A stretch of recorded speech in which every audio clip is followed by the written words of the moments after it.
January the 11th, 2022. Guys, you're looking at the Office of the United States Trade Representative's website. It's part of the executive branch of the president. And it's about trade agreements, and it shows what we import and export on our trade deals with various countries, from Argentina, if you look on the left, down to Venezuela. You can see them, most of them here. And Canada's in focus right now because in 4 days, things are going to change drastically. And I hope you have been preparing yourself and your family, because things are about to get very tight. But you can come here, and this is, if we look at, I'll pull it up, and you can kind of see, this is USTR, trade.gov, country dash region slash Americas, and then I've checked Canada. But it's the USTR.gov, and that's the trade.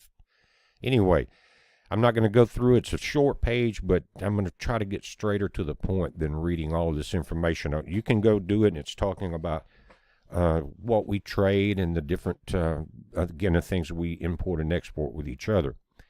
And so Canada is our second largest goods trading partner, with $612 billion in total two-way good trades during 2019. This is where the numbers go back to.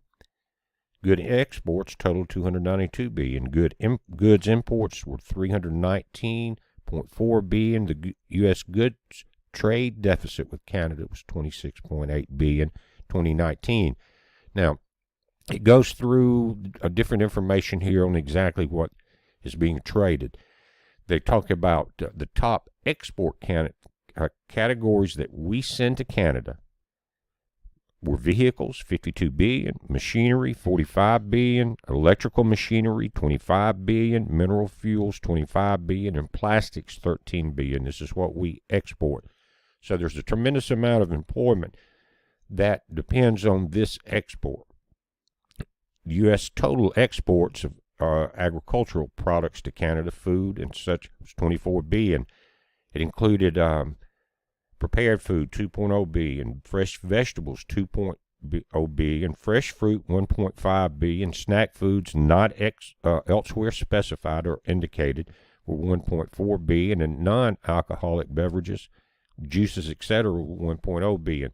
So the Canadian people are depending on $24 billion in this type of food, juices, etc., as coming across the Canadian border. U.S. exports of services were critical too, and that has to do with travel, professional management services, intellectual property, computer software, audiovisual, and related product sectors. And again, 4 days, all of this is going to change. Now let's look, and this is very important, and if you guys have not prepared yourself over the last few years, you're almost too late.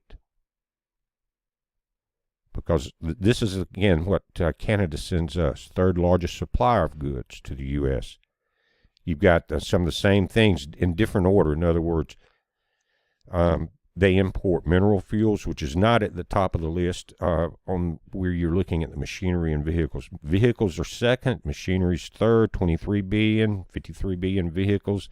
Special other returns, $18 billion, and plastics, $11 billion. So we are trading a lot of the same things, just different levels, probably different categories of automobiles, things like that.